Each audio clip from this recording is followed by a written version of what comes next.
Hey Jubei. Okay, so I'm going to do a little video on Arrow Season 3. The finale aired in the UK on Sky this week, so I caught that and I'm going to give you my thoughts, not on the finale, but like on Season 3 as a whole. And I already gave you a little snippet into my thoughts on Arrow Season 3 Part 1 a couple of months back. Now we've finished, I'm just going to cover that. And then when The Flash finishes, we'll cover that, and then Gotham, and so on and so on. So yeah, Season 3 as a whole, we pick up after the whole Ra's al Ghul incident. Turns out Oliver's not dead. He did not die. He was nursed back to health by Tatsu, who will become Katana, and is Katana for one episode, in a really cool looking outfit, and then we'll probably never see her again, which is kind of good. He's nursed back to health. He returns to Starling City because the city still needs him. Then he comes out to his sister about being the Arrow, and then and there's this whole thing. The recurring theme over the next course of the season is that Ra's al Ghul is actually impressed with Oliver and his performance and his resilience, and he's like, "Hey man, you should be my heir. I named you my heir. Do you want me? You want my job? You want to be Ra's al Ghul? You can be Ra's al Ghul." And then it's like the rest of the season is like, should he take on this mantle? It's abhorrent to him, and he's like, I would never lead this cult of killers. He's like, if you're Ra's al Ghul, they'll do whatever you tell them to. It doesn't. You don't need to call them the League of Assassins. You can call them the League of Arrows or whatever the fuck. It's up to you, dude. So that's pretty cool. And it sort of deviates. We see the Suicide Squad again, but we're never ever going to see CW Suicide Squad again because they're doing a movie and they killed Deadshot, which sucks a lot. But this season it's had its moments, it's had its ups and downs. The Oliver Felicity romance really comes to the fore. Anyone wondering what's going to happen with Laurel? The answer is nothing. Nothing is ever going to happen with Laurel, ever again. She is the new Black Canary. She's good, but she's just not very likable. Diggle got married. That was cool. No sign of him being Green Lantern or anything, but it does say at the end that he's going to consider, thinking of a disguise, because if he's going to be going out in the field, a bit more like that. So things like that happen.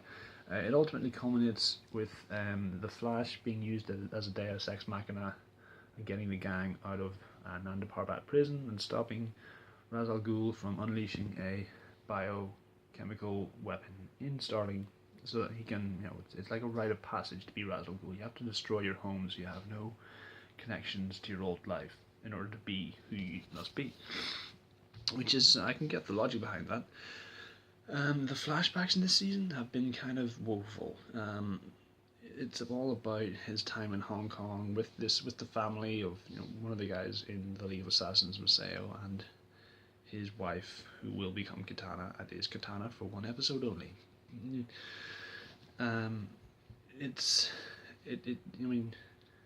It's already, the crux of it is that the child in those flashback stories dies, and we already sort of assume that he dies. We kind of know that he dies because, he's not in the present day storylines, and his parents are. But whenever you see it, it does really sort of inform how Oliver's trying so best to keep everybody else out of his crusade and keep them safe and keep them secret, because he saw a child die, as part of his, not as part of his plans, but like as part of one of his adventures that he was with. So I can see how that would, I can see what would happen there. Having said that, the season was good. I liked the guy who played Ra's al Ghul. He is Australian. He doesn't lose his Australian accent. He doesn't look that much like Ra's al Ghul, but he just embodies that character so well that you forget all about that. He's brilliant. It's he's not quite as charismatic or captivating as Slade Wilson was last season, but he's pretty good. It ultimately ends with sort of spoilers, by the way, all spoilers. I should have mentioned this at the start, but complete and utter spoilers on this one. It ultimately ends with Oliver retiring as both the Arrow and sort of Oliver Queen, just to become something else. He double crosses the team, and he double crosses his friends and Ra's al Ghul. Goes under deep cover so he can find out what Raz's plans are, stop them, take him down, all of that jazz. And I gotta say, I was really disappointed that this season didn't end with Oliver taking over League of Assassins, or League of Shadows, whatever you want to call them. Because one of the most interesting Daredevil stories of recent years was by Ed Brubaker, where he got him to take over the Hand, the group of ninjas in the Marvel Universe called the Hand, and he tried to steer them in a moral direction, sort of abolish killing and try and use them as a force for good.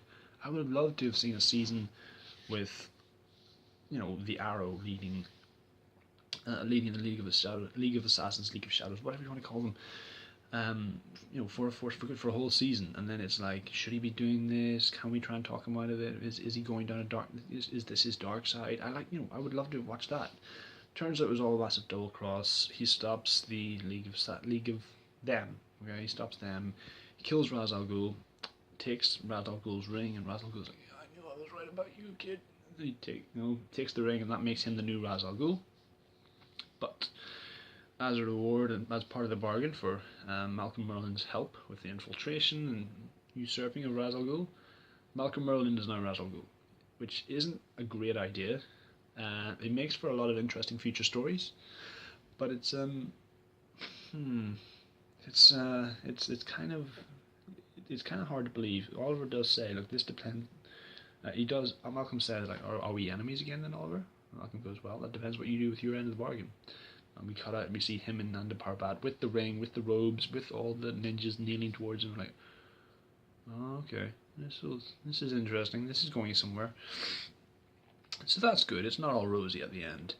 We know that Thea Queen steps up to become Red Arrow or Speedy, whichever. We know that there's still masks and all. It's kind of sweet. It's kind of a nice denouement to the series as a whole. If there wasn't a season 4, then they could kind of leave it at that, because it ends with Oliver saying, just him and Felicity are driving off into the sunset along the road. I think it's the Coast City. They've kind of implied that Coast City is somewhere in California. And it's kind of implied that they're going to go and get a shotgun wedding.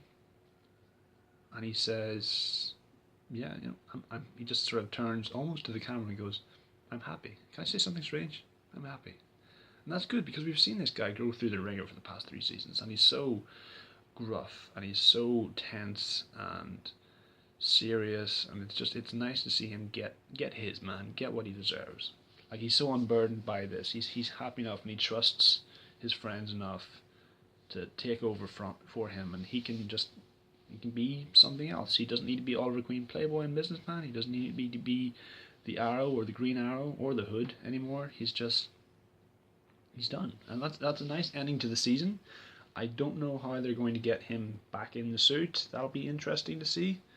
But yeah, man. Yeah, season 3. It's not. I wouldn't say it's as good as season 2, but they definitely upped their game. The guy who played Ra's al Ghul was great. It was good to see Malcolm Merlyn as this can we trust him, can we distrust him sort of character, a very central character that caused a lot of this desperation within the group. It was good to see Thea stepping into her own and being more than just this sort of wet blanket of a character. Roy got to do a little bit more. We see his central arc, and we see him stepping up before he ultimately leaves. So yeah, that was cool. The Oliver Felicity romance really came to the fore and paid off. So if you're one of those OSD shippers, there you go. But generally, yeah, I like this season. It just feels like a lot of the oomph from previous seasons has moved over to The Flash, which has been stellar. So yeah, those are all my thoughts on Arrow Season 3. I liked it. I didn't love it. I would watch it again. Ra's al Ghul's the shit. Yeah, that's it. Hashtag Ra's al Ghul's the shit. There you go. Those are my thoughts. So if you like this video, please click like, subscribe, view, share, and all the usual jazz. And I'll see you when I see you, YouTube. Bye.